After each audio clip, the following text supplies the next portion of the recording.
for you, sa mga Taurus. Kung kayo ay Taurus, para to sa inyo, guys. Okay. Message for Taurus. Ibigay mo ang message for Taurus. Ano ang gusto mong sabihin sa mga Taurus? Okay, Taurus. Be proud of yourself. Okay, maging proud ka sa iyong sarili, Taurus. Huwag mong maliitin ang iyong sarili kung kayo ay dinadown nyo ang inyong sariling kakayanan is wag, Taurus. Okay? Ipagmalaki nyo ang inyong mga na-achieve o mga nakuha o mga naabot sa buhay. Huwag kayong mawala ng tiwala sa inyong sarili. Okay? Be proud of yourself, Taurus.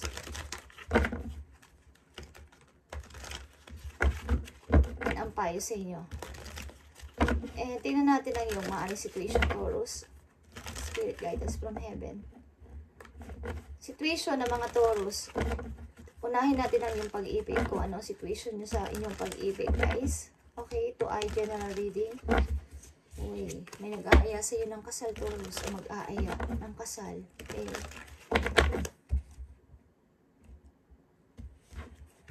Taurus, lalaki man kayo, babae, kayo ay nadidiling ba sa Queen of Wands o Leo energy? Okay, Taurus, I need message para sa iyong love life. Tingnan natin ang iyong love life, Taurus. Dealing kayo sa isang person na may strong personality, guys. Okay, guys. Taurus, ang iyong buhay pag-ibig, maybe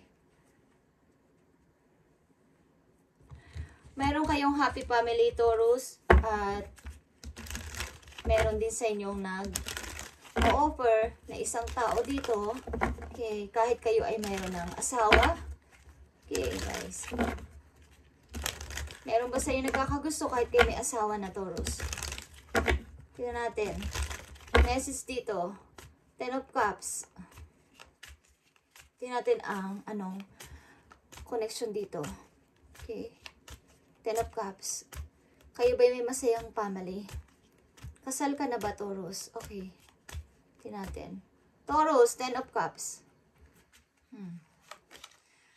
Twin flame. Okay. This person is your mirror soul. This is why this connection feels so sacred to you. Okay. Maaaring kayo ay buo ang pamilya, guys. Dito sa reading. Para sa iyo, ang pamilya na to ay parang nakamit mo na isang trophy. Okay. Ang babae o lalaking to sa buhay mo. Okay. And Page of Cups. Ano to? Bakit may offer dito? Have faith.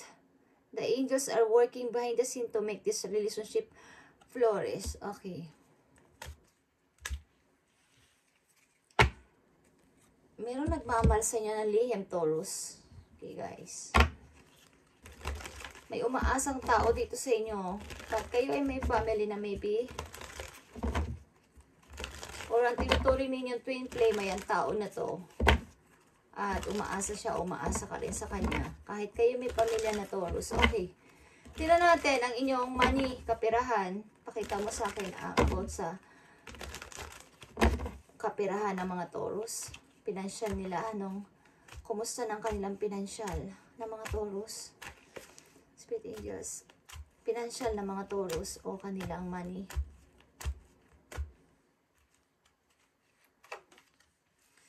Seven of Pentacles. Okay. Mukhang kayo ay may ipon naman at nag-iisip talaga para sa future.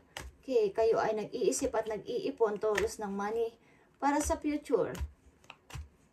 Tinitingnan nyo ang inyong mga na-invest o naipon. Ay, ang dami na pala akong naipon, sabi nyo. Ano pang dapat kong gawin dito? Busy kayo sa work. Ilan sa inyo, Taurus, at nag-iipon ng money? About sa inyong kapirahan. Tingnan natin pa ang isang message for your kapirahan, guys. Judgment is here, okay. Mari may pinaglalaanan ka dito na iyong pamilya dito sa money na to, guys. At ang kasal na to ay sagrado talaga. Kaya nag-iisip ka talaga para sa future. Ano nang mangyayari sa akin sa future? Marami kang tanong. Ano ba ang purpose ko pa? Okay, ano pa ba ang mission ko sa mundo? guys. Be proud of yourself at huwag kang patalo sa iba kung may mga galit sa'yo. Okay, Taurus? Tingnan natin ang iyong money. Okay, guys.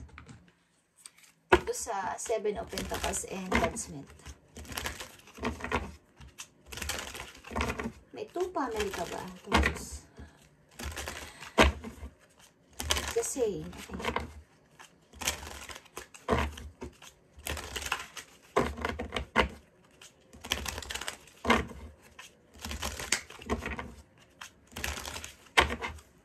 Para sa inyong abundance, money, Taurus.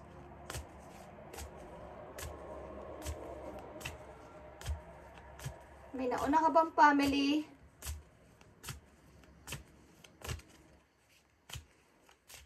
Hindi ko alam kung ang inyong edad is nasa 50s pataas na, guys, o 40s pataas. Okay. Tingnan natin ang inyong kaperahan. Ano ang mai-advise sa inyo? Faith. Meron ditong faith na word. Miraculously, amazingly, everything I need always comes. Love is opening me to receive beyond anything I imagine. Okay. Maaring meron kayong mga naiisip na parang sa akala nyo ay imposible, but magiging totoo ito, guys, sa pamamagitan ng inyong tiwala sa inyong guidance. Okay. Magkakatotoo ito at masasabi niyong miracle ito at nakaka-amaze. Okay. Lahat ng dumating sa inyo. Maaring meron din kayong wini-wish dahil kayo ay something na nagtatrabaho pero saan ko ba dadalhin ang aking inipon? Saan ko ba dadalhin ang aking inipon? Wala naman akong pinaglalaanan. Parang humihingi kayo ng miracle na magbalik sa inyo ang inyong pamilya, ang masaya. Okay. Maaring by faith, magkakatotoo ito, guys. Sobrang faith nyo doon sa taas, kay God, sa universe. Okay. Maaring kayo ay kasal ng tao na to at kayo ay nagkahiwalay. Mayroon kayong masayang pamilya. Maaring sinusuyo ang tao na to or vice versa. Tingnan natin, guys. Dito sa Twin Flame. Okay? Maaring ang inyong mga angels doon ay ginagawa behind the scene na maging okay again ang inyong relation ng tao na to sapagkat kayo ay pinagtagpo talaga para kayo ay maging mag-asawa pero kayo ay hiwalay. Okay. Tingnan natin. Kayo may mga anak maybe. Twin Flame. Yeah, guys, kayo ay twin flame na soulmate pa. 6 of Cups. Kailangan gumawa dito ng effort. Taurus, amuin mo ang iyong person. Gawin mo dati yung ginagawa mong pagbibigay ng gift o pagdalaw sa kanya, pag-amo sa kanya kahit nagtatampo ang person na to. Okay, kayo ay malungkot sa kabila ng inyo kasaganaan sa buhay o katagumpayan sa buhay. Iniisip nyo na paano na ako sa aking pagtanda. Hoy, wala akong kasama. Hindi ko kasama ang mahal ko. Okay. At nawawalan kayo ng parang hindi rin kayo proud sa sarili nyo. Dahil kayo ay hindi nagtagumpay sa relasyon. Okay, tingnan natin ang have faith dito, guys. Ang iyong mga angel ay gumagawa ng paraan behind the scene to make this relationship flourish. Kaya tulungan nyo ang inyong mga angel, guys. Na kayo din ay gumawa ng effort. Kung kinakailangan suyuin yung person na to, o makipag-usap kayo heart to heart, gawin nyo, guys. Okay? Kung mahal nyo pa ang person na to, have faith. Ayan, guys. The High Priestess is lumabas na. Listen your intuition. Listen your inner voice, guys. At humingi kayo ng sign. Humingi kayo ng message doon sa heaven kung ano ang dapat ninyong gawin, guys. Okay? Bibigyan kayo ng guide. Okay, Taurus? Listen your intuition. Okay.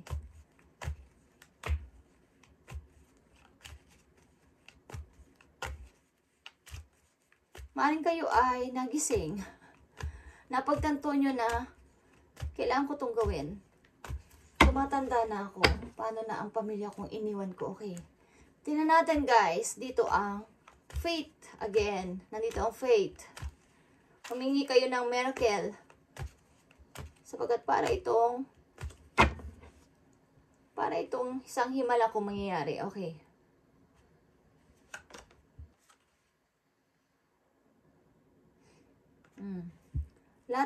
Lahat ng confusion meron kayo guys. Maring kayo ay nalilito. Ang hirap. Okay, ang hirap mag-decide. Ang alin ang totoo. Okay. Kayo ba ay nagkamali ng desisyon? May sinamahan ba kayong ibang person guys? Dito ang pinagmulan ng inyong away, ng inyong pamilya. Nawalan dito ng tiwala sa isa't isa. Guys, yeah. May third party involved dito guys. Maybe kayo ay nasilaw o natukso. Kailan sa inyo Taurus natukso? At ngayon kayo ay nagsisisi. Okay? Sisisi kayo bagamat kayo ay okay sa buhay. Parang ang hirap mamuhay mag-isa. Okay? Tingnan pa natin ang mangyayari dito. Sa inyong love life. Okay. Kayo ay may pamilya na gusto ulit balikan. Taurus, nagkamali kayo ng piniling person. At nagsisisi kayo. Okay. Tingnan natin. 6 of Cups.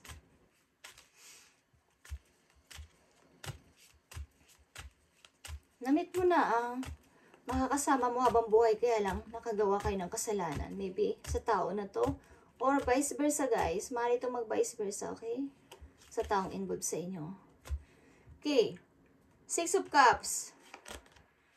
Ito ay magnetic connection, okay? There is a very strong pull and intensity that draws you to this person.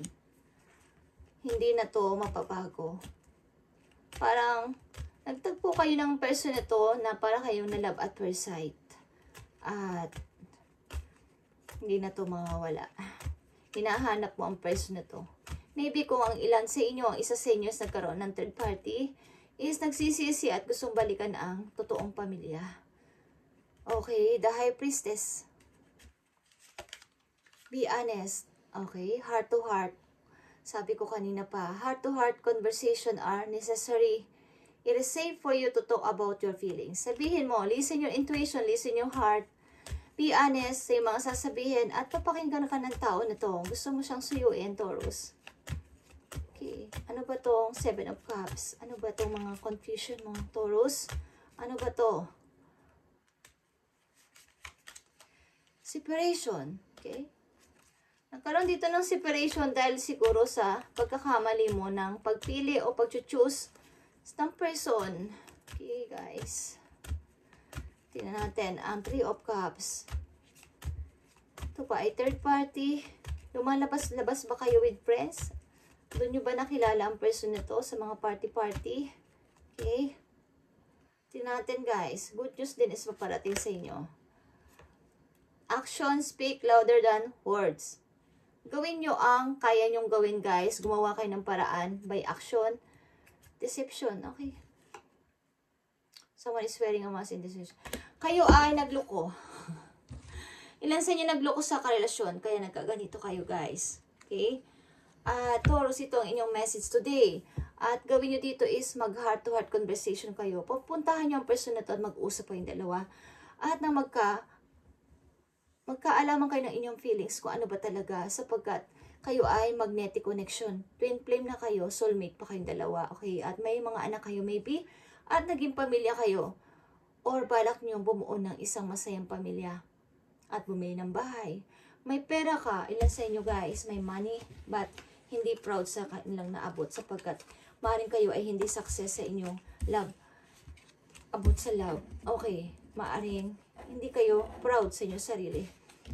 Kung ilan sa inyo sa kagawa ng kasalanan sa inyo, minamahal, ay amuin nyo guys kung mahal nyo pa ang tao na to at humingi kayo ng tawad. Be honest sa inyong sarili, sa inyong feelings. Listen your intuition guys. Okay, be honest. At makipag-usap kayo ng heart to heart sa tao na to. Maring ang isa sa inyo dito is nagkaroon ng ka-third party. Thank you guys and bye Taurus.